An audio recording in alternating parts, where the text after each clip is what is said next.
시간 수요예배 오신 여러분들을 환영합니다. 우리 잠깐 기도하고 찬양 시작하도록 하겠습니다. 주님 감사합니다. 우리를 한없는 사랑과 은혜로 품어주셔서 주님 전에 주님의 얼굴을 뵈기 위해 주님의 아름다움을 바라보며 이 자리에 사모하는 마음으로 나오게 하심을 감사드립니다. 주님, 이 시간 우리가 예배하고 찬양하고 말씀을 나누는 이 시간, 주님과 함께 기뻐하고 주님과 함께 생명의 말씀을 나누는 시간 되게 주님 역사하여 주시옵소서. 주님, 우리의 간구 한 가지를 올려드리는 이 시간 주님 우리와 함께하여 주시옵소서. 감사드립니다. 사랑이 많으신 예수님의 이름 기도드렸습니다. 아멘.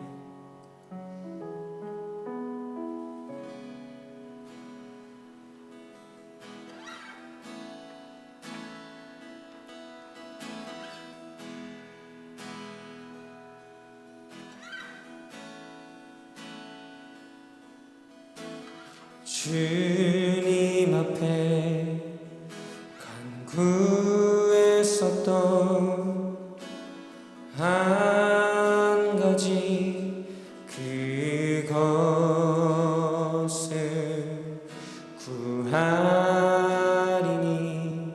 내 일생 주전에 거하게 하소서. 주님 앞에 간구했었던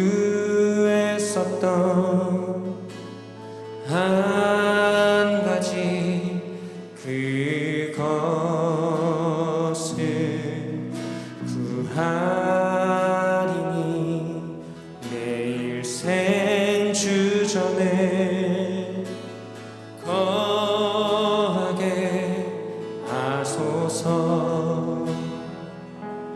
주의 아름다움 늘 바라보면서 내가 주님 전에서 주 찬양하리라. 주의 아름다움 늘 바라보면서 내가 주님 전에서 주 찬양하리라. 주님 앞에 간구했었던 주님 앞에 간구했었던 한 가지 그것을 구하리니 내 일생 주전에 거하게.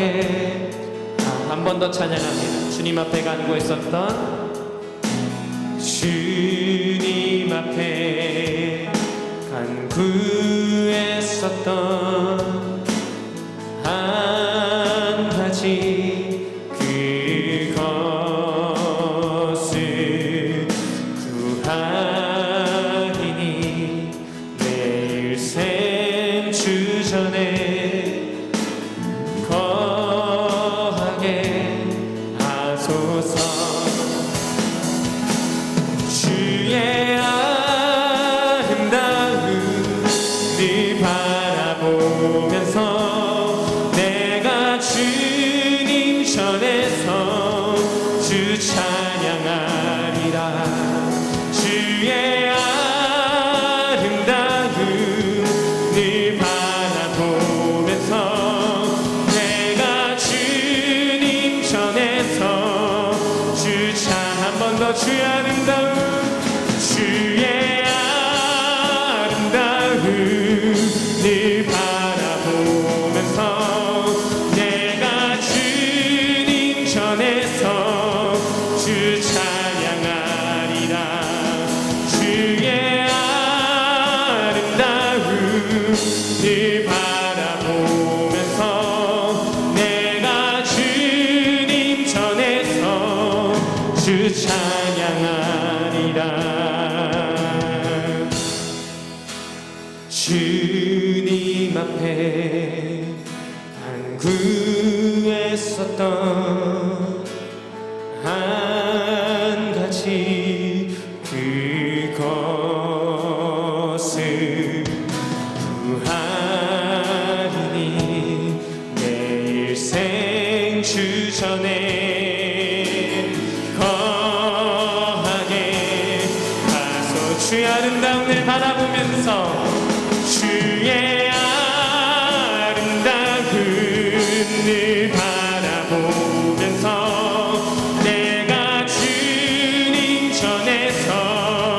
주 찬양하리라.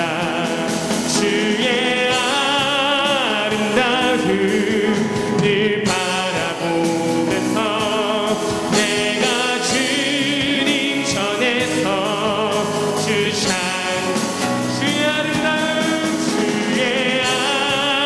아름다움 늘 바라보면서 내가 주님 전에서 주 찬양하리라.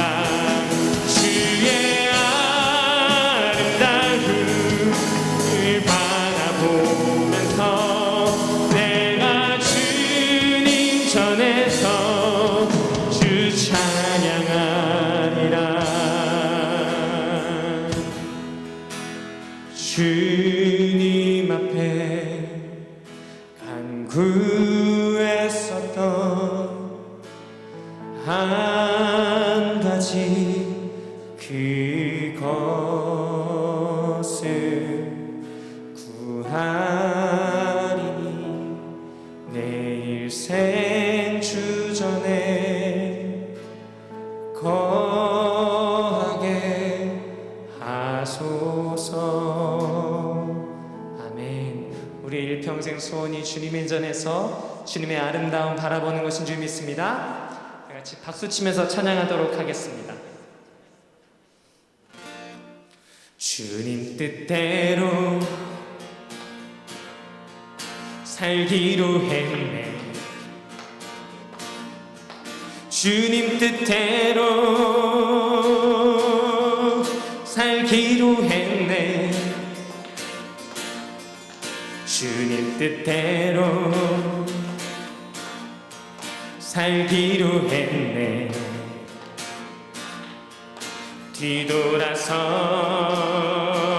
뒤돌아서지 않겠네. 주님 뜻대로 주님 뜻대로 살기로 했네. 주님 뜻대로 살기로 했네. 주님 뜻대로 살기로 했네.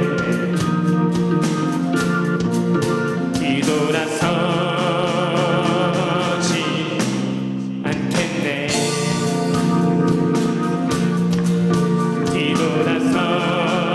뒤돌아서지 않겠네.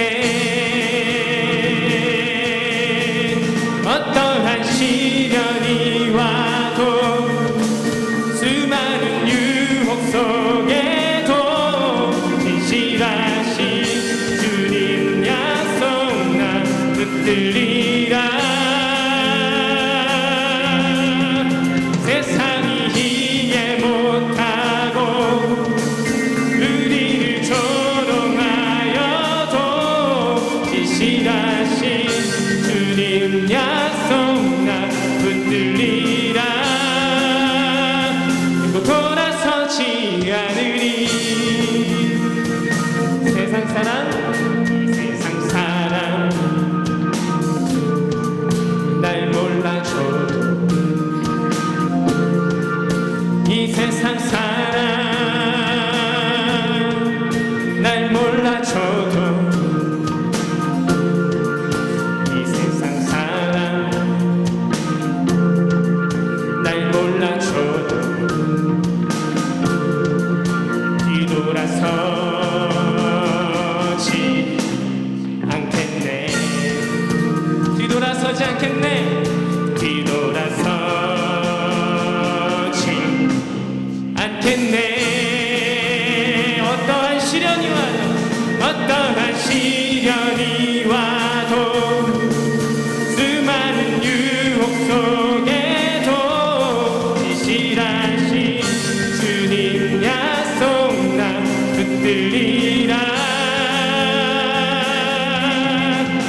지고 십자가 보내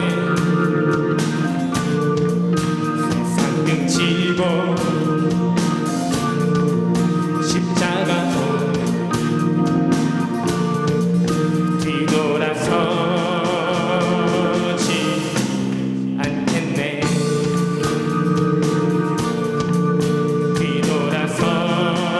뒤돌아서지 않겠네. 어떠한 시련이 와도 어떠한 시련이 와도 수많은 유혹 속에도 진실하신 주님 약속 나 붙들리라.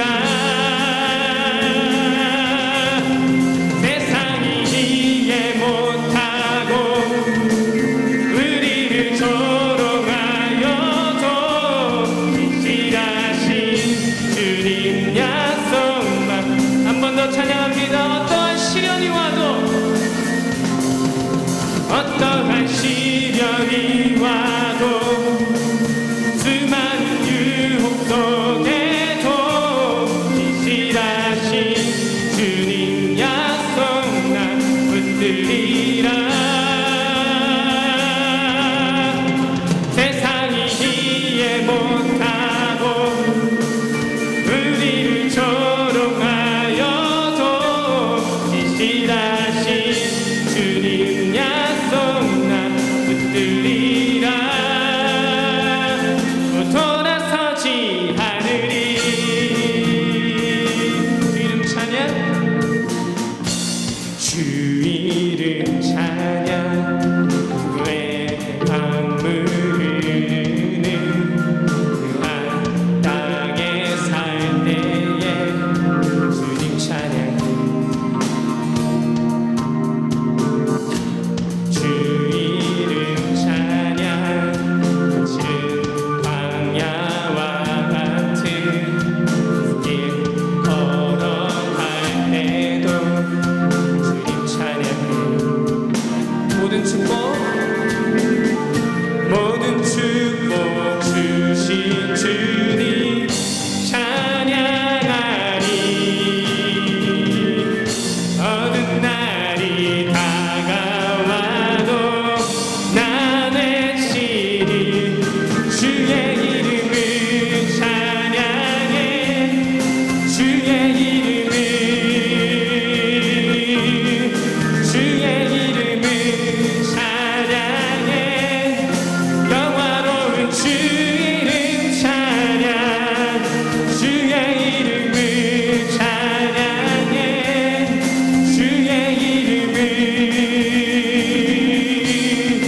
주의 이름을 찬양해. 영화로운 주 이름 찬양. 주 이름 찬양. 주 이름 찬양. 세상이 나를 비추고 만물이 새롭게 될 때 주님 찬양. 주 이름 가는 길 험할지라도 가는 길 험할지라도 고통이 따르지라도 주님 찬양. 모든 축복 주신 주님 찬양하리. 어두운 날이 다가와도 난 외치리. 주의 이름을 찬양해. 주의 이름을 찬양해. 영화로 한 번 더 찬양합니다. 주 이름을 찬양해.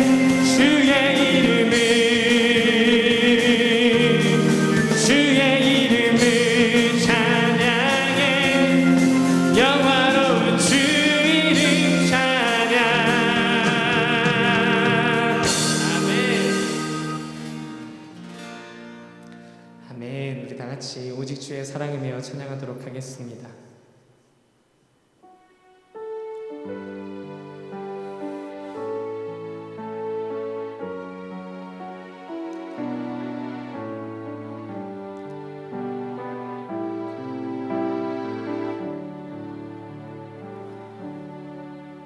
오직 주의 사랑에 매여 내 영 기뻐 노래합니다. 이 소망의 언덕 기쁨의 땅에서 주께 사랑드립니다. 오직 주의 임재 안에 갇혀 내 영 기뻐 찬양합니다. 이 소명의 언덕 거룩한 땅에서 주께 예배드립니다. 주께서 주신 모든 은혜 나는 말할 수 없네. 내 영혼 즐거이 주 따르렵니다. 주께 내 삶 드립니다. 오직 주의 사랑에 매여 내 영 기뻐 노래합니다. 이 소망의 언덕 기쁨의 땅에서 주께 사랑드립니다. 오직 주의 임재 안에 갇혀 내 영 기뻐 찬양합니다. 이 소명의 언덕 거룩한 땅에서 주께 경배드립니다. 주께서 주신 모든 은혜 나는 말할 수 없네. 내 영혼 즐거이 주 따르렵니다. 주께 내 삶 드리 주께서 주신 모든 은혜 주께서 주신 모든 은혜 나는 말할 수 없네. 내 영혼 즐거이 주 따르렵니다. 주께 내 삶 한 번 더 찬양합니다. 주께서 주신 모든 은혜 주께서 주신 모든 은혜 나는 말할 수 없네. 내 영혼 즐거이 주 따르렵니다. 우리 한 번 더 우리의 믿음의 고백으로 찬양합니다. 주께서 주신 모든 은혜 주께서 주신 모든 은혜 나는 말할 수 없네. 내 영혼 즐거이 주 따르렵니다. 우리 이 시간 기도의 시간으로 나아가겠습니다. 주님 우리 땅 가운데 주님 주님의 소망이 우리 가운데 넘치니 주님 우리 세상이 우리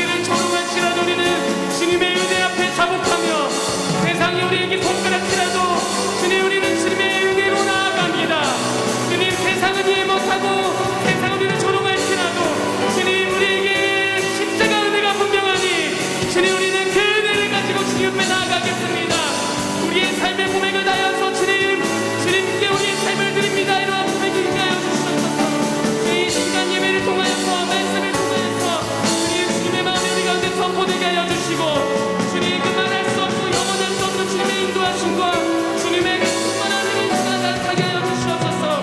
모든 주님의 이름만, 주님의 이름만, 주님의 이름만 주시게 하여 주시옵소서. 주님 함께 하여 주시옵소서.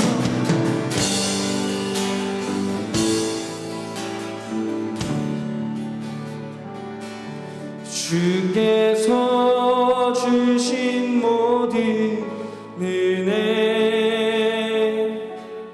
나는 말할 수 없네. 내 영혼 즐거이 주 따르렵니다. 주께 내 삶 드립니다. 주께 내 삶 드립니다. 주님 감사합니다. 오늘도 주님의 은혜를 사모하고 우리 가운데 분명한 주님의 은혜가 있기에 또 수요일 저녁 이 시간 주님의 말씀을 사모하여 이 자리에 나왔습니다. 주님 우리 가운데 흔들리지 않는 믿음, 낭망하지 않는 믿음을 허락하여 주셔서 주님 이 시간 말씀을 통하여서 주님의 뜻과 주님의 마음을 분별하게 하여 주시고 그 말씀으로 또 다가오는 하루를 살아갈 수 있는 믿음의 힘을 허락하여 주시옵소서. 주님 세상은 조롱하고 세상 우리에게 손가락질할지라도 우리 가운데 분명한 하나님의 은혜가 있으니 그 은혜 붙들고 그 은혜 따라서 살아갈 수 있는 믿음의 성도 되게 하여 주시옵소서. 감사드립니다. 사랑하신 예수님의 이름으로 기도드렸습니다. 아멘.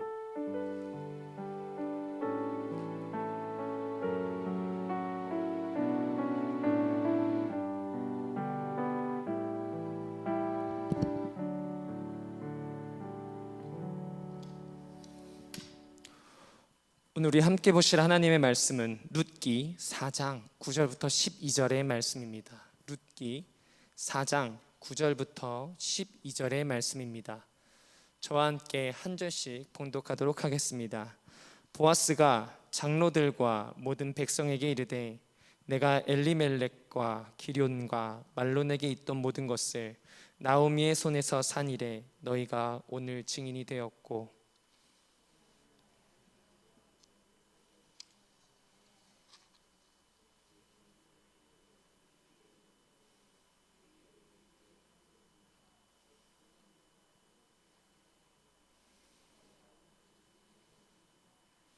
성문에 있는 모든 백성과 장로들이 이르되 우리가 증인이 되나니 여호와께서 내 집에 들어가는 여인으로 이스라엘의 집을 세운 라헬과 레아 두 사람과 같게 하시고 내가 에브랏에서 유력하고 베들레헴에서 유명하게 하시기를 원하며 여호와께서 이 젊은 여자로 말미암아 내게 상속자를 주사 내 집이 다말이 유다에게 낳아준 베레스의 집과 같게 하시기를 원하노라 하니라. 아멘. 이 시간 이상호 전도사님께서 교육의 성공 사례라는 제목으로 말씀 나눠주실 때 많은 은혜 받으시는 성도님 되시기를 바랍니다.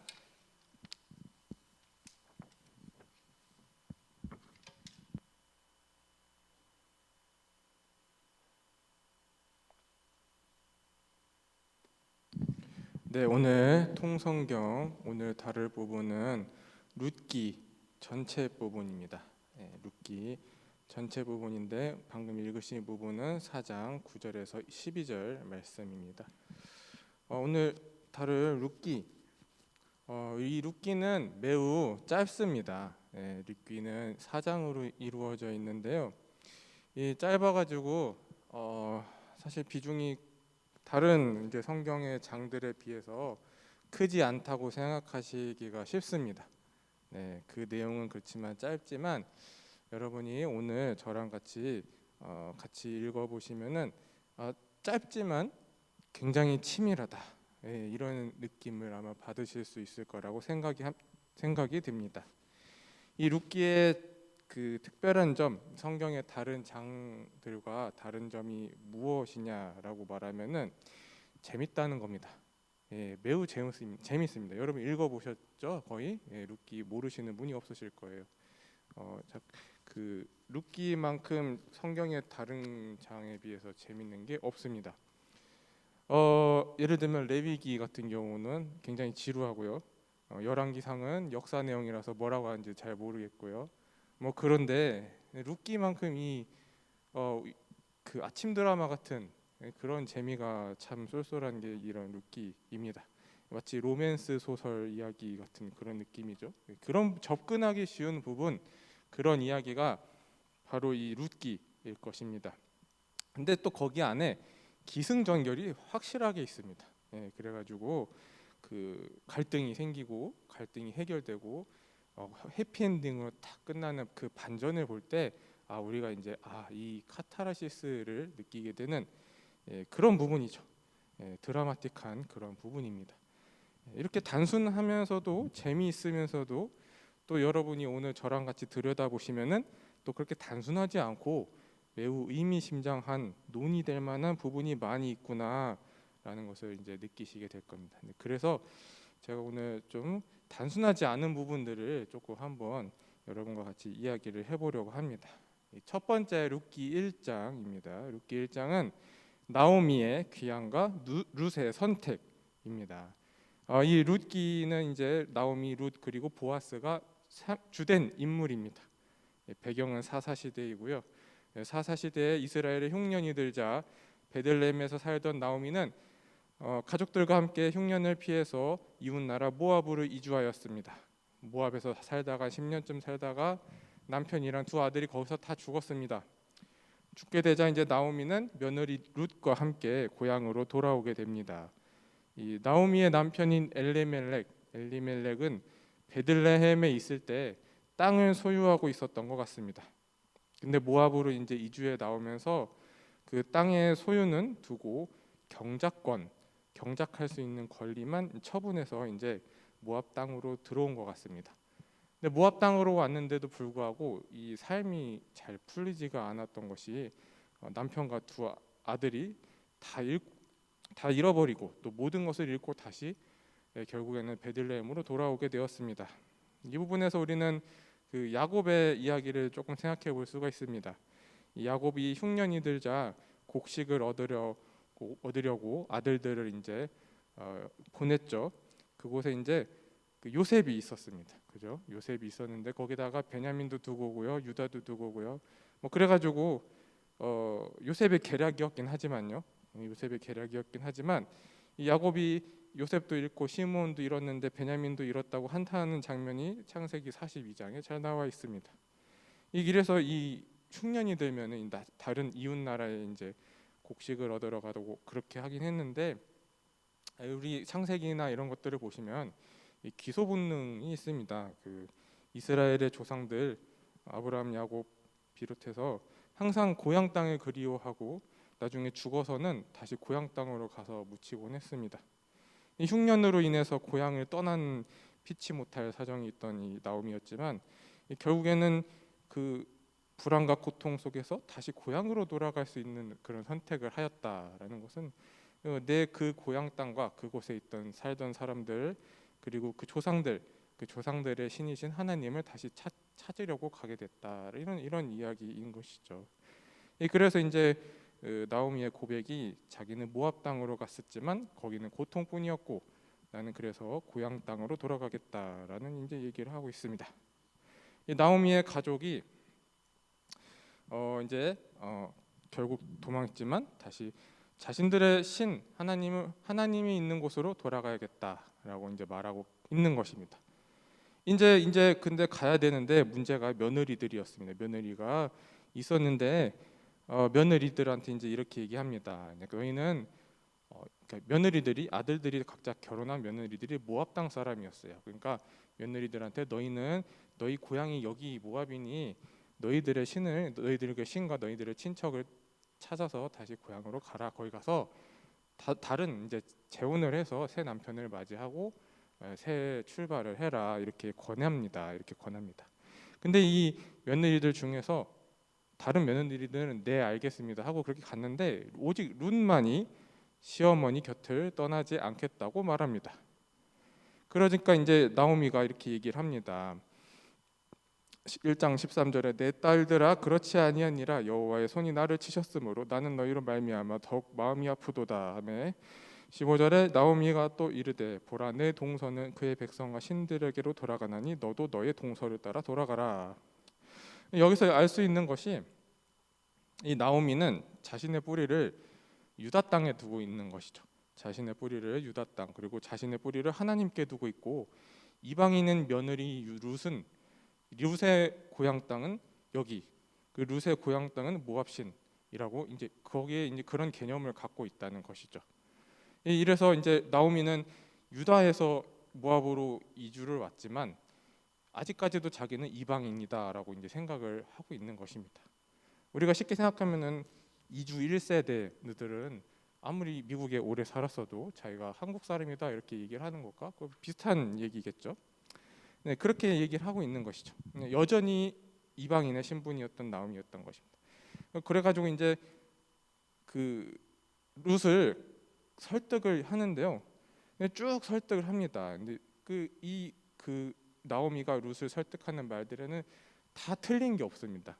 여기서 읽어보시면은 자기는 모압 땅에서 실패했고 재산도 없고 하나님이 나를 치셨고 그리고 내가 너한테 아들을 낳아줄 수도 없고 그래 너가 뭐가 해가지고 거기 나랑 같이 가겠다고 하는 거냐? 너의 고향도 다 여기고 가족도 여기고 너의 신도 여기고 그래 이렇게 얘기를 하는데 하나도 틀린 게 없습니다. 사실은 나오미의 말처럼 그 룻은 그 형제 결혼법 나중에 이따가 설명을 드릴 텐데 그런 거에 보호를 받을 수도 없었고 좋은 조건도 없고 돈도 없고 아무것도 해줄 게 없는데 이 나오미의 걱정은 룻이 나와 함께 가면은 룻은 또한 유다 입장에서 보면 이방인이잖아요. 자기도 이방인으로 왔는데 룻이 또 가면 이방인이 되잖아요. 또 그런 걱정도 하게 되는 것이죠. 근데 이제 룻이 고백이 어머니가 그렇게 얘기를 하니까 뭐라고 얘기하냐? 하나님이 나의 하나님이시다라고 얘기를 합니다. 또 어머니랑 같이 죽겠습니다 이렇게까지 말하면서 이제 고집을 부립니다. 같이 죽겠다고 하니까 나오미가 두 손 두 발 다 들고 그냥 베들레헴으로 가게 되는 것입니다. 이 부분에서 우리가 룻이 얼마나 그 나오미와 룻의 관계가 끈끈했는가, 이 시어머니의 그 나오미와 룻의 관계가 얼마나 대단했는가, 또 룻의 그 효심이 얼마나 대단했는가를 우리가 볼 수 있는 그런 부분이죠. 게다가 나중에 2장에서 보면은 룻은 생계를 위해서 이삭을 주우러 나갔을 정도로 이 룻의 효심이 정말 대단했던 것 같습니다. 이제 베들레헴으로 가기로 결정했으니 나오미의 소원은 한 가지가 되었습니다. 바로 룻이 잘 되는 것. 룻이 잘 되는 것이 이제 숙제이자 오직 한 가지의 소원이죠. 여러분이 이제 읽으셔서 알죠. 결말을 아시지만 여기까지 만약에 읽었다고 여러분이 생각을 하시면 이런 점이 궁금해야 됩니다. 이 롯이 과연 잘 될까요?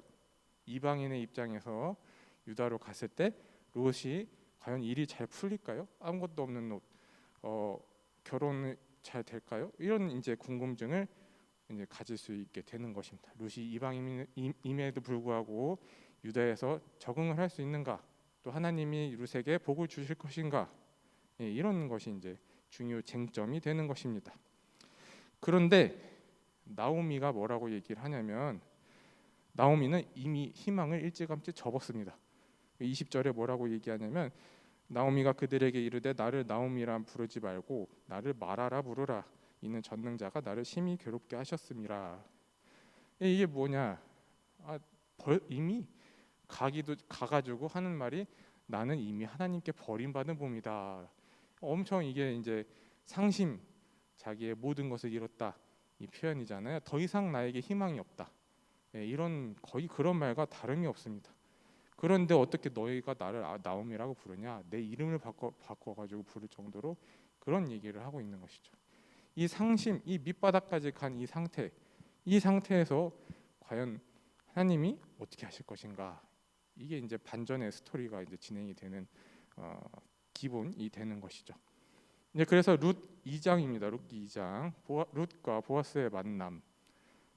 고향에 돌아왔지만 당장 이제 먹을 것은 없었습니다. 다행히 베들레헴이 가을이어가지고 추수하는 시기였습니다. 나오미는 엘레멜렉 나오미와 엘레멜렉은 원래 여기 땅이 있었죠. 모압으로 가기 전에 땅이 있었는데 거기 자신들의 이제 조상 대대로 물려받은 그 땅에 경작권을 팔고 이제 이사를 갔던 것 같습니다. 뭐 나와 있지는 않지만 추측으로 해서는 그렇죠. 왜냐하면은 이스라엘 사람들은 그 여호수아 시대의 각 지파별로 땅을 분배를 받았고 그 땅에서 조상 대대로 살면서 그 분배받은 땅을 팔지 말라는 규정이 있었습니다. 율법이 있었습니다. 왜냐하면은 율법에 따라서 모든 땅의 주인은 하나님이시고 땅은 하나님이 백성에게 빌려준 개념으로 이제 율법에 되어 있기 때문에 팔 수는 없었습니다. 그래서 레위기 25장에 잘 나와 있는데요. 뭐라고 되어 있냐면은 토지를 영구히 팔지 말 것은 토지는 다 내 것임이니라. 너희는 거류민이여 동거하는 자로서 나와 함께 있느니라. 너희 기업에 온 땅에서 그 토지 무르기를 허락할지니 만일 내 형제가 가난하여 그의 기업 중에서 얼마를 팔았으면 그에게 가까운 기업 물을 자가 와서 그의 형제가 판 것을 물을 것이요 만일 그것을 물을 사람이 없고 자기가 부유하게 되어 물을 힘이 있으면 그 판 해를 계수하여 그 남은 값을 산자에게 주고 자기의 소유지로 돌릴 것이니라. 그러나 자기가 물을 힘이 없으면 그 판 것이 희년에 이르기까지 산자의 손에 있다가 희년에 이르러 돌아올지니 그것이 곧 그의 기업으로 돌아갈 것이니라. 뭐 엄청 길고 복잡하긴 한데 쉽게 말하면은 땅을 못 팝니다. 못 팔고 결국에는 다시 원주인에게로 무조건 돌아오게 되어 있습니다. 그게 희년법입니다. 이 땅을 파는 것을 금지시킨 이유는 예를 들면 그런 경우가 생깁니다. 이 흉년에 사람이 버티질 못하면은 나중에는 땅까지 팔아버립니다. 자기 모든 걸 팔아가지고 곡식을 사야 되니까요. 땅까지 팔아가지고 곡식을 이제 사게 되는데 그러다 보면 자기 신분까지 다 팔려고 노예가 됩니다. 이러다 보니까 이스라엘 동포 중에서 동포가 동포를 노예로 삼고 동포가 땅을 다 차지해버리는 부익부 빈익부 이런 현상들이 있었기 때문입니다. 이것들을 금지하기 위해서 그러니까 최소한의 생계 수단은 빼앗지 못하도록 그러는 법이 최저 생계법 같은 그런 것이 이제 이런 희년의 법입니다. 그러면은 무엇을 파느냐? 경작권은 팔 수 있었습니다. 뭐 어떻게 그러면 파냐면은 그 남은 희년까지 어차피 희년 되면 돌려줘야 되니까 희년까지 남은 횟수를 계산해가지고 너가 거기서 경작해가지고 수확을 할 수 있는 그 권리는 이제 팔 수 있었습니다. 그다음에 희년에는 자동적으로 다시 원주인에게로 돌아가는 게 되는 것이죠. 그런 이제 법이 있던 것입니다. 물론 이런 그 희년의 법은 굉장히 좋은 제도죠. 사회보장 제도잖아요. 오늘날로 말하면 사회보장 제도 뭐 그런 건데 나중에 이게 이 왕국 시대에 들어가면은 뭐 나봇의 포도원을 빼앗는 사건, 이세벨이 이제 포도원을 빼앗는 사건처럼 땅을 원래 팔지 못한다고 나봇이 그렇게 얘기를 하는데도 그냥 강탈해버리고 그런 경우가 이제 심심치 않게 일어나는 것이 왕국 사회였습니다. 왕국 사회에서는 이제 이스라엘 하느님의 율법이 하나도 지켜지지 않는 그런 사회였던 것이죠. 그래서 다시 룻기로 돌아오면요, 룻은 그래서 나오미는 경작권을 팔고 이사를 갔던 것입니다. 그래서 이제 경작권은 팔았는데 이제 다시 땅은 있고 땅에 이제 다시 그 때까지 기다려야 되는 거죠. 그런 상황인데 이제 먹을 건 없습니다. 당장에 기다려야 되니까. 근데 그런 상황이 있기 때문에 이 룻이 이삭을 주우러 갔던 것입니다. 먹을 것이 없으니까요. 근데 또 이 룻이 이삭을 주우러 갔는데 하필이라고 해야 될까요? 우연이라고 해야 될까요? 엘레멜렉의 친족 보아스의 밭으로 가서 이삭을 줍게 됩니다. 근데 또 여기에 우연히 겹쳐서 보아스가 마침 거기를 시찰을 하러 옵니다. 그래서 4절에 마침 보아스가 베들레헴에서부터 와서 베는 자들에게 이르되 여호와께서 너희와 함께 하시기를 원하노라 하니 그들이 대답하되 여호와께서 당신에게 복 주시기를 원하나이다. 그 순간에 우연과 우연이 겹쳐서 그게 또 거기 땅이 보아스의 땅이었는데 주스러 간 땅이 또 그 날에 보아스가 또 시차를 하러 온 것입니다. 보아스가 와가지고 그 일하는 사람들이랑 인사를 하는 장면이 여기서 나옵니다. 근데 인사를 하는 게 굉장히 인상 깊은 인사인데요. 여호와께서 너희와 함께 하시기를 원하노라 하고요. 또 그 일하는 사람들이 당신에게 복 주시기를 원하나이다, 이렇게 서로 인사를 주고받습니다. 근데 이런 관계로 보았을 때 이들은 매우 오늘날로 말하면 이상적인 노사 관계가 되는 것이죠. 이들의 관계가 굉장히 양호한 서로 관계였다는 것을 볼 수 있습니다.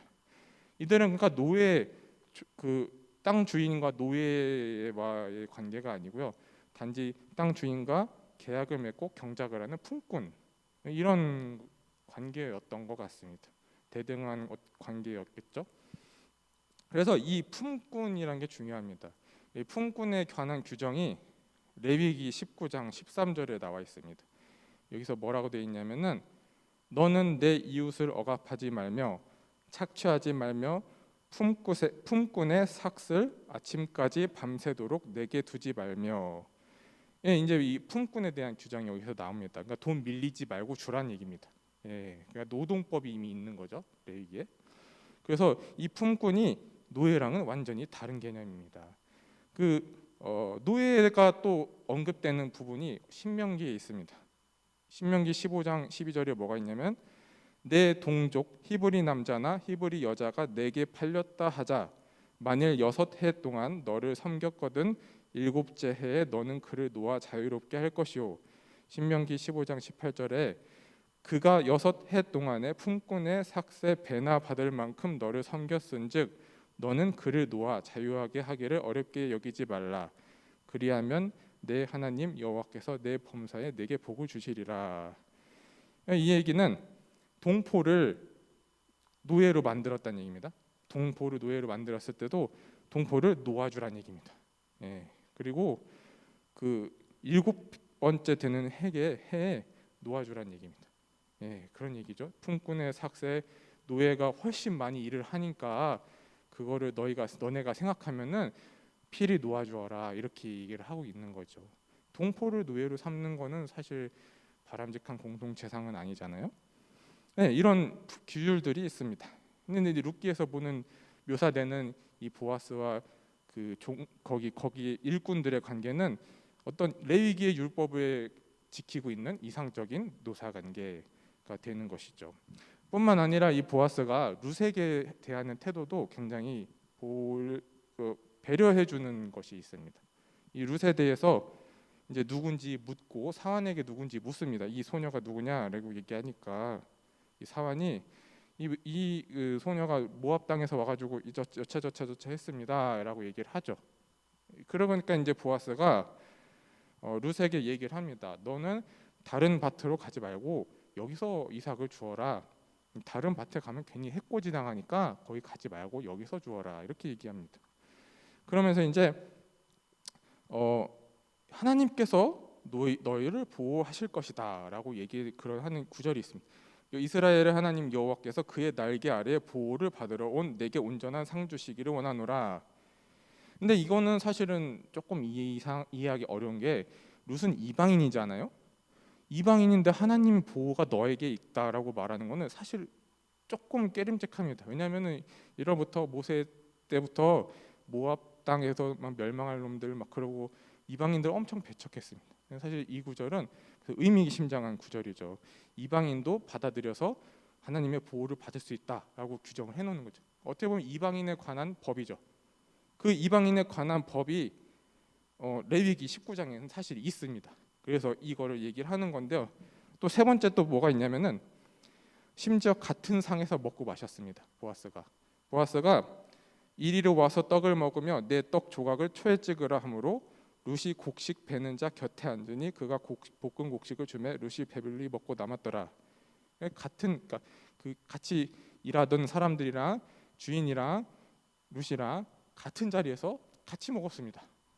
상당히 평등한 관계잖아요. 이게 쉽지 않은 그런 볼 수 있는 관계죠. 네.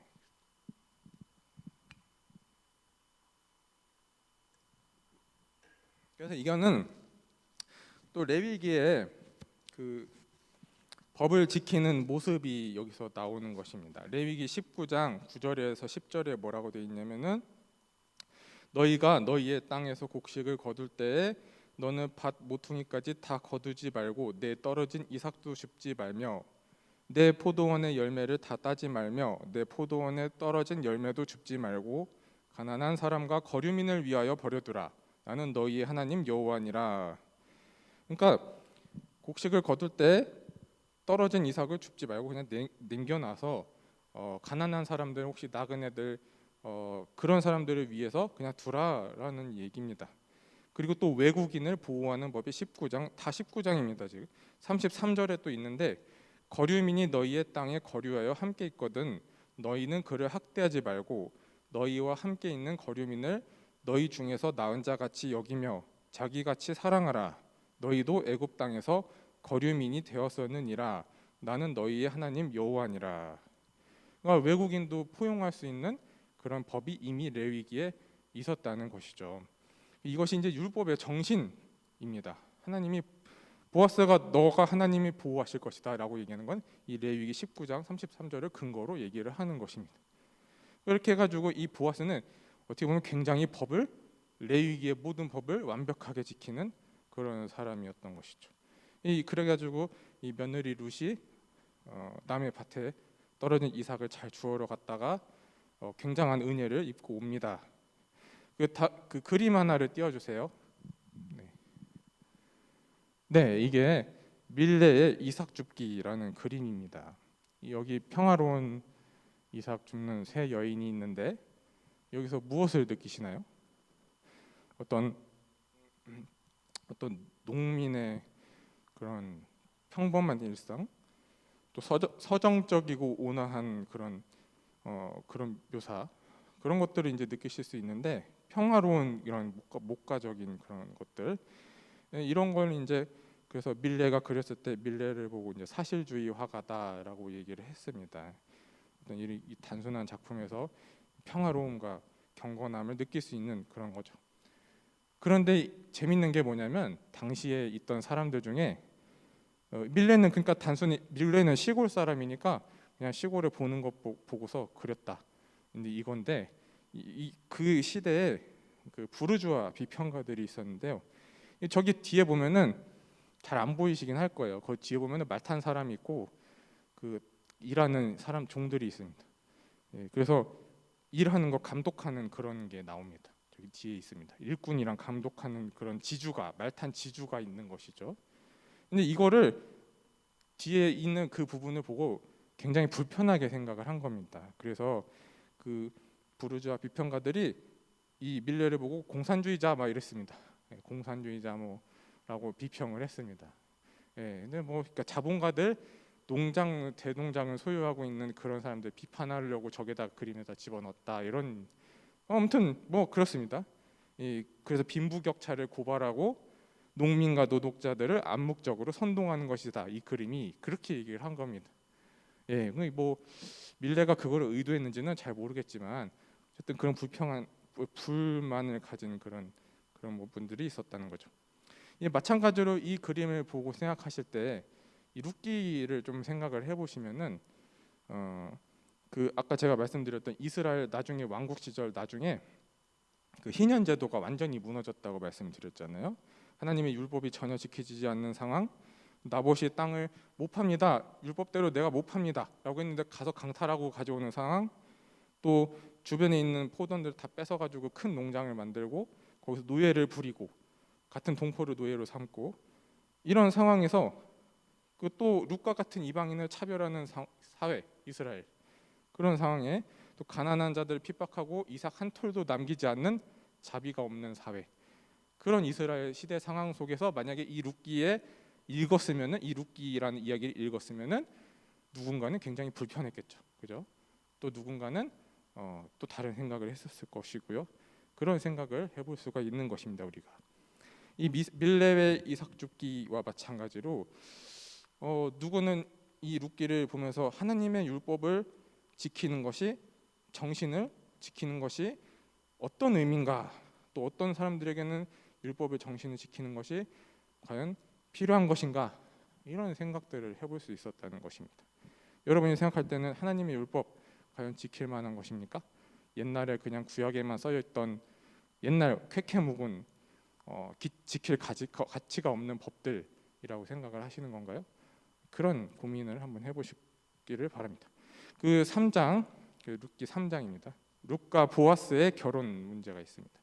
이 3장부터는 결혼 문제가 나옵니다. 이 시어머니 나오미가 룻을 불러다가 보아스가 이제 내가 알아보니까 보아스가 친족이더라. 그러니까 타작마당에 내려가서 보아스가 먹고 마시고 잘 때 발치 이불을 들고 가서 누우라고 합니다. 이게 약간 조금 재미있는 장면인데요. 쉽게 말하면은 술 취하고 자고 있는데 가서 유혹하라는 얘기입니다. 이불에 들어가서 참 유혹하러, 그냥 쉽게 말하면 유혹하러 들어간 것입니다. 그냥 이거 진짜 이거는 성경에 있는 중에서 정말 여성을 이렇게 하는 이런 구절은 많이 없습니다. 더군다나 이런 당돌한 이 성적인 유혹을 한다? 쉽지 않은 얘기죠. 근데 이거는 단순히 성적인 얘기에만 초점을 맞춘 얘기는 아닙니다. 여러분. 왜 이거 이렇게 얘기를 드리냐면요. 설명 더 드리면 보아스가 이제 깜짝 놀라가지고 누구냐 묻습니다. 그래서 룻이 이제 대답합니다. 나는 당신의 여종 룻이오니 당신의 옷자락을 펴 당신의 여종을 덮으소서. 이는 당신이 기업 물을 자가 됨이니이다 하니. 그 룻이 대답하는 내용이 무엇인가 하니 당신이 기업 물을 자니 당신의 여종을 덮으소서. 이런 얘기를 하는 것이죠. 이 기업 물을 자라는 표현으로 인해서 보아스가 룻이 왜 이불에 들어와서 뭘 하려고 하는지를 완벽하게 이해를 합니다. 단순히 성적으로 유혹하러 온 것이 아니라는 것을 알게 되는 것이죠. 그래서 10절에 대답하는 게 내 딸아 여호와께서 내게 복 주시기를 원하노라. 내가 가난하건 부하건 젊은 자를 따르지 아니하였으니 내가 베푼 인애가 처음보다 나중이 더하도다. 이 얘기는 뭐냐면은 너는 돈이 가난하던 부하건 돈이 있던 없던 젊은 자를 따르지 아니하였다. 그러니까 젊은 사람한테 시집 갈 수 있는데 다시 재혼할 수 있는데 가지 않았다라는 얘기입니다. 그러면은 무엇을 했습니까? 내가 처음 베푼 인애가 처음보다 나중에 더다. 이거는 이제 시어머니를 섬기는 효성, 그리고 너가 하나님의 율법을 지키려고 나에게 와서 청혼을 하는구나라고 그 얘기를 하는 것입니다. 그러니까 너가 젊은 사람하고 결혼할 충분히 그런 입장이 됨에도 불구하고 너가 하나님의 율법을 지키려고 나한테 와가지고 결혼을 해달라고 하는 거구나, 이렇게 이해를 한 겁니다. 여기에 이제 좀 이해를 하시려면은 이 형제 결혼법 혹은 뭐 계된 결혼이라고 하고요. 이 법을 먼저 알아야 됩니다. 이 모세 율법 중에 신명기 25장 5절에 이런 율법이 있습니다. 형제들이 함께 사는데 그중 하나가 죽고 아들이 없거든 그 죽은 자의 아내는 나가서 타인에게 시집가지 말 것이요 그의 남편의 형제가 그에게로 들어가서 그를 맞이하여 아내로 삼아 그의 남편의 형제된 의무를 그에게 다 행할 것이요 그 여인이 낳은 첫 아들이 그 죽은 형제의 이름을 잊게 하여 그 이름이 이스라엘에서 끊어지지 않게 할 것이니라. 그러나 그 사람이 만일 그 형제의 아내 맞이하기를 즐겨하지 아니하면 그 형제의 아내는 그 성문으로 장로들에게로 나아가서 말하기를 내 남편의 형제가 그의 형제의 이름을 이스라엘 중에 잊기를 싫어하여 남편의 형제된 의무를 내게 행하지 아니하나이다 할 것이요 그 성읍 장로들을 그를 불러다가 말할 것이며 그가 이미 정한 뜻대로 말하기를 내가 그 여자를 맞이하기를 즐겨하지 아니하노라 하면 그의 형제가 아내가 장로들 앞에서 그에게 나아가서 그의 발에서 신을 벗기고 그의 얼굴에 침을 뱉으며 이르기를 그의 형제의 집을 세우기를 즐겨 아니하는 자에게는 이렇게 할 것이다 하고 이스라엘 중에서 그의 이름을 신 벗김 받은 자의 집이라 부를 것이니라. 이게 제가 읽으면서도 무슨 얘기인지 잘 모르겠어요. 아무튼 너무 복잡하게 되는데 단순히 말씀드리면 그렇습니다. 형이 죽었어요. 근데 형에게 아내가 있었습니다. 그러면은 아우가 형수랑 결혼을 해야 됩니다. 형수랑 결혼해가지고 이 형 가문의 이름을 이어야 됩니다. 이게 형제 결혼법입니다. 왜 이렇게 하냐? 형 이름이 이렇게 형이 이제 죽어가지고 그 대가 이스라엘 집안에서 끊어지지 않게 하게끔 그러니까 족보를 그 가문을 유지하게 만들기 위한 그런 법 중 하나입니다. 그래서 어떻게 보면은 그 동생은 좀 불쌍하게 되겠지만 동생이 형수에게 시집가 가지고 아이를 낳으면 그 첫째 아이는 동생의 아이가 아니고 형님의 아이가 되는 겁니다. 성씨도 형을 따라가는 거예요. 되게 오늘날 우리로 생각하면 되게 이상한 법이긴 한데요. 저희는 이제 유전자가 있으니까 형수랑 결혼해도 내 아이지 남의 아이 이렇게 되겠지만 그게 이제 옛날에는 그게 됐다는 것입니다. 그래서 만약에 형제 이 의무를 해야 됩니다. 의무를 안 하고 형수랑 결혼을 안 하겠다. 내가 이렇게 말하면은 침을 뱉으라는 겁니다. 그 얼굴에다. 그런 정도로 모욕을 주라는 겁니다. 그런 식으로 이제 이런 법이 있었습니다. 이제 이 법의 목적이 뭐냐라고 얘기를 드리면 아까 말씀드렸듯이 한 가문이 이스라엘에서 끊어지지 않게끔 보호해주는 목적. 두 번째는 과부를 보호해주는 목적도 있었습니다. 이 형 과부는 그냥 경제력이 아예 상실이 되어버리잖아요. 그러니까 이게 보호하는 목적이었습니다. 그러니까 이 규정을 따라서 지금 룻이 보아스에게 가서 이 규정을 지키십시오라고 결혼을 해달라고 하는 그런 요청이었던 것입니다. 그래서 이 계대 결혼에 그것을 이제 요청을 한 건데 이 계대 결혼의 이야기가 단지 룻기에서만 있는 것이 아니고 창세기 38장의 유다와 다말의 이야기에서도 나옵니다. 여기는 좀 더 자극적인 이야기 더 많이 있어요.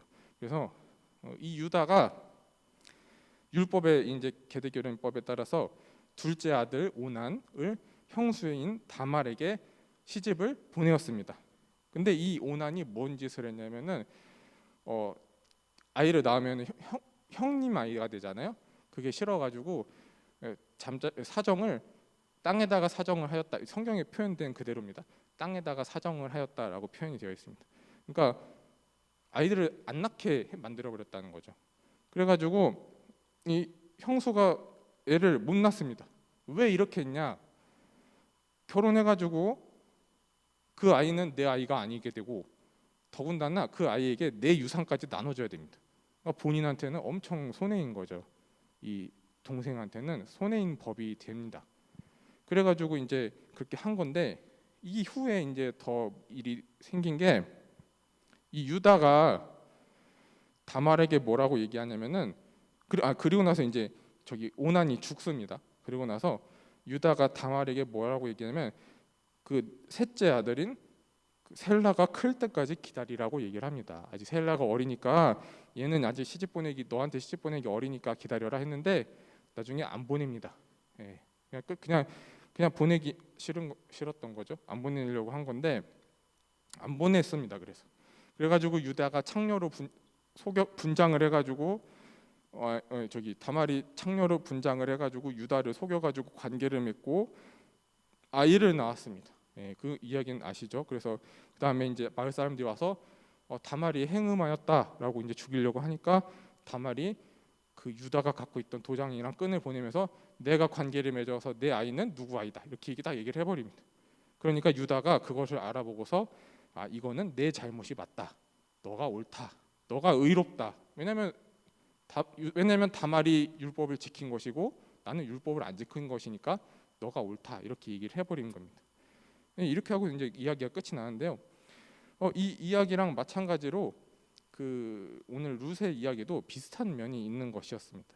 그래서 이제 그 보아스가 이 룻의 요청을 받아들여서 근데 이제 거기다가 더 얘기를 하는 거가 그래도 이제 친족 간의 관계에 있어서 나보다 더 먼저 그 권리를 행사할 수 있는 사람이 있다.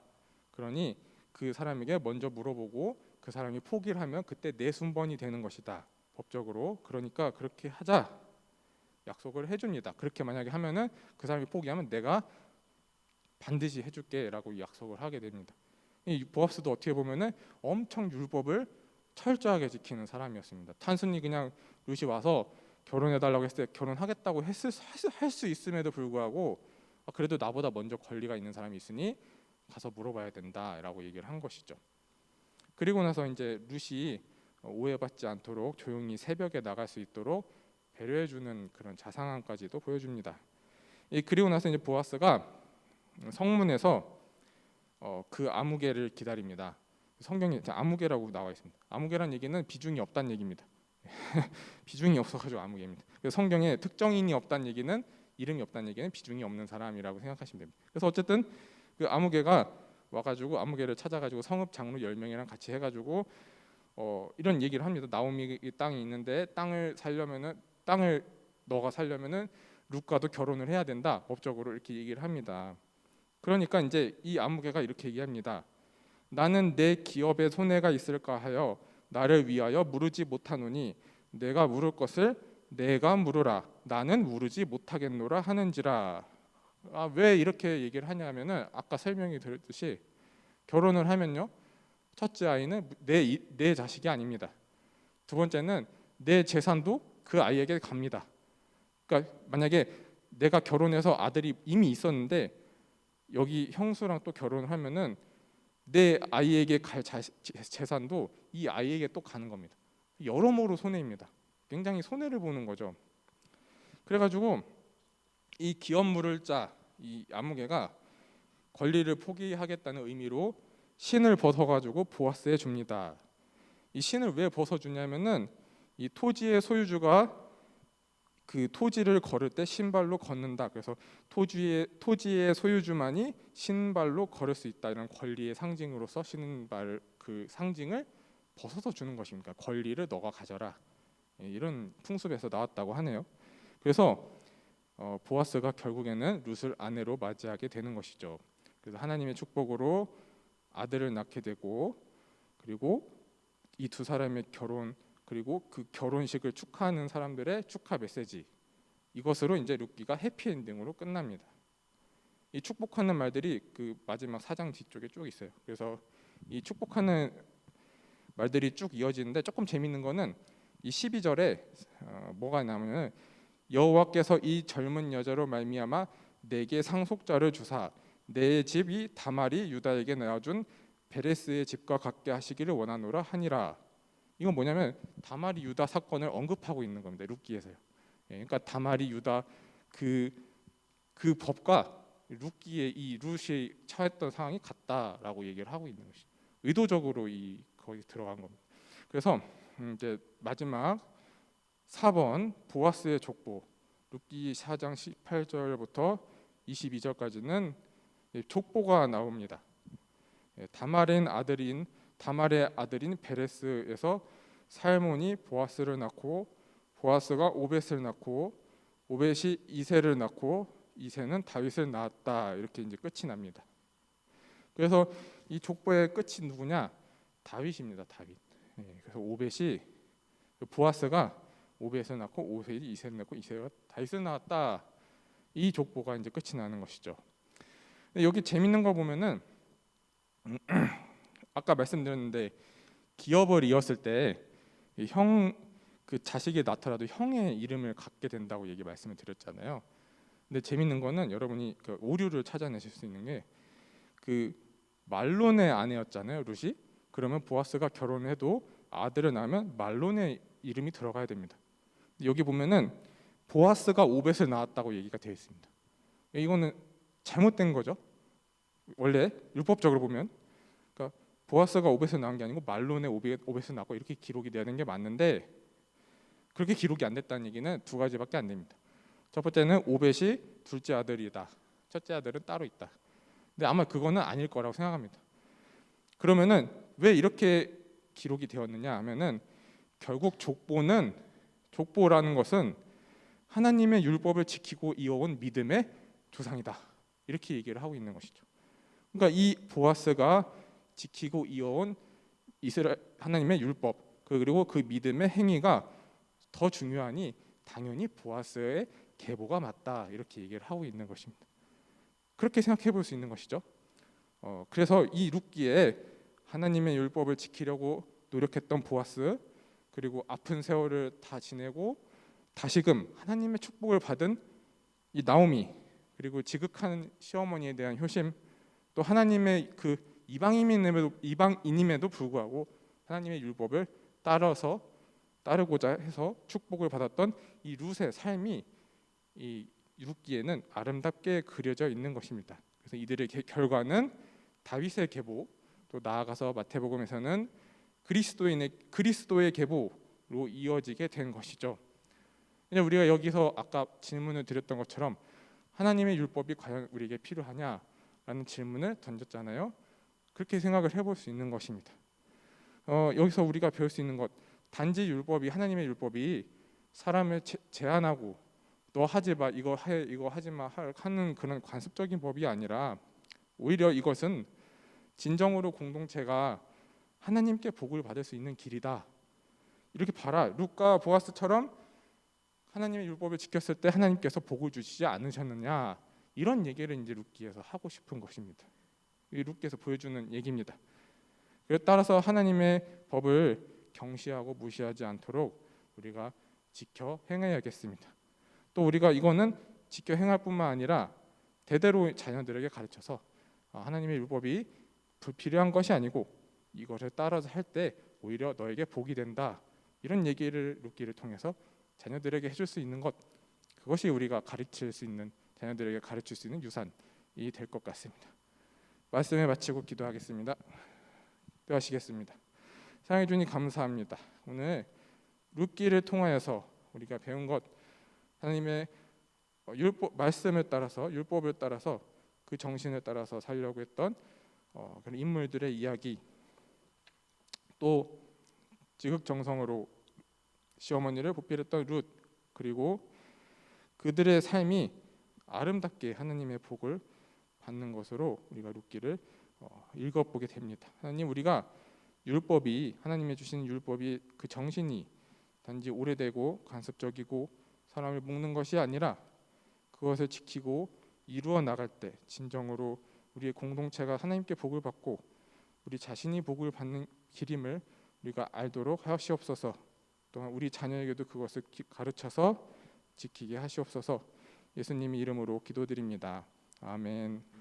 아멘. 할렐루야.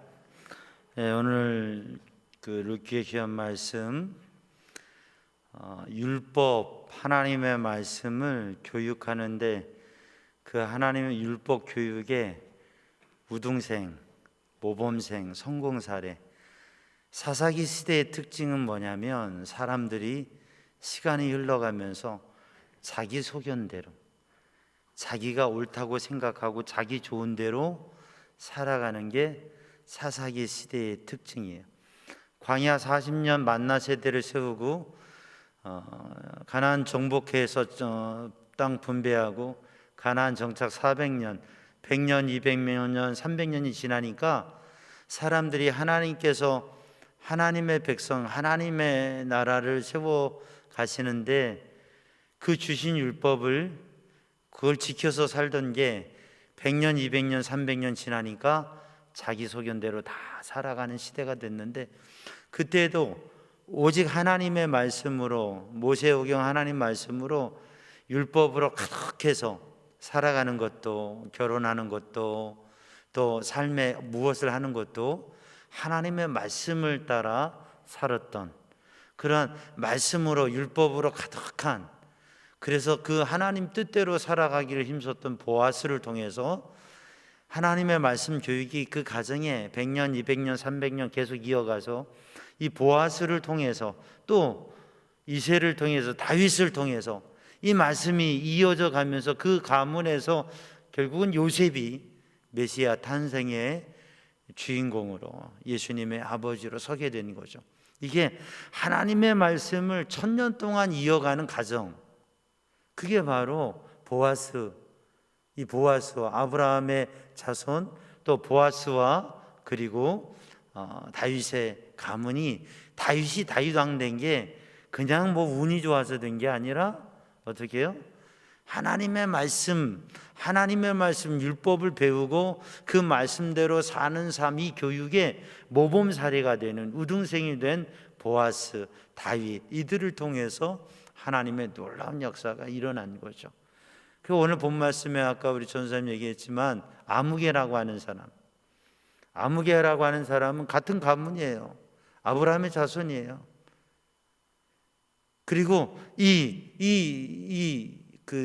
복된 메시아의 가문의 사람이에요. 근데 이렇게 예쁜 여자 있는데 너가 그 권리가 있어. 그러니까 그래, 내가 결혼하지. 그랬다가 그래, 너에겐 이런 책임이 있어. 그러니까 그 책임, 권리는 좋아하는데 책임은 싫어하는. 그러면 안 할래. 신발 벗어 던지고. 나 여기 권리 없어. 책임이 다르니까. 그냥 보아스는 권리보다도 책임, 하나님의 말씀, 그것을 따라서 하나님의 복된 가정을 이어간 거죠. 오늘도 우리들이 이 시대 속에서 1000년, 2000년, 3000년, 3500년 전 역사의 흐름 속에서 우리가 지금 하나님의 말씀을 붙잡고 살아가는, 아까 우리 전사님이 의문을 던졌잖아요. 2000년 전의 말씀, 3000년 전의 말씀을, 3500년 전의 말씀을, 그 말씀을 지금도 우리가 그 율법을 지금도 지켜가는 게 그 옛날 말씀을, 근데 하나님의 말씀을 지켜가고 그 하나님의 말씀을 배우고 알고 이어가는 게 얼마나 복된 일인지. 그래서 우리 교회가 정말 말씀을 따라 살아가는, 말씀으로 동행하는 자, 우리의 자녀들에게 하나님의 말씀, 하나님이 원하시는 게 뭔가, 내 좋은 대로 살아가는 게 아니라 하나님 말씀대로 살아가기 위해서 도전해가고 그것을 이어가는 우리 믿음의 가문들이 되기를 축복합니다. 우리 함께 두 손 들고 마음을 합하여서 기도할 때에, 주님, 어려운 때, 이 어려운 시대 속에서 믿음으로 하나님을 의지하고 주님의 손에 붙들려진 정말 말씀으로 살아가는 삶을 이루어가는 이 보아스와 같은, 또 룻과 같은 그러한 믿음의 사람, 믿음의 가문을 이어가게 하여 주옵소서. 우리 합심하여 기도합니다. 사랑과 은혜가 많으신 주님, 이 밤에도 주님의 말씀을 붙잡고 기도할 때 주의 성령께서 감동하시며 이끄시고 오직 주님의 말씀을 따라 주님의 기쁨이 되어지는 하나님의 사람으로 서게 하여 주시옵소서. 어두운 때에, 혼란스러운 때에 자기 좋은 대로 살아가는 시대 속에서 하나님의 말씀이 무엇인지, 우리가 정말 근본적인 가치와 가정과 공동체를 세워가는 게 무엇인지, 그저 욕심을 따라, 그저 이기심을 따라 살아가는 것이 아니라 하나님의 말씀을 따라 주님의 기쁨이 되는 삶을 살아가게 하여 주시옵소서. 주의 성령께서 깨닫게 하시고 가르치시고 주의 말씀을 따라 살아가는 복을 누리게 하여 주옵소서. 여호와는 내게 복을 주시며 너를 지키시기 원하며, 여호와는 그 얼굴을 내게 비추사 은혜 베푸시기 원하며, 여호와는 그 얼굴을 너를 향하여 드사 평강 주시기를 원하며, 오직 주님, 오직 주님의 은혜로, 오직 주님의 말씀으로, 오직 주님 뜻을 따라 살아가는 삶이 되게 하여 주옵소서. 오 주님,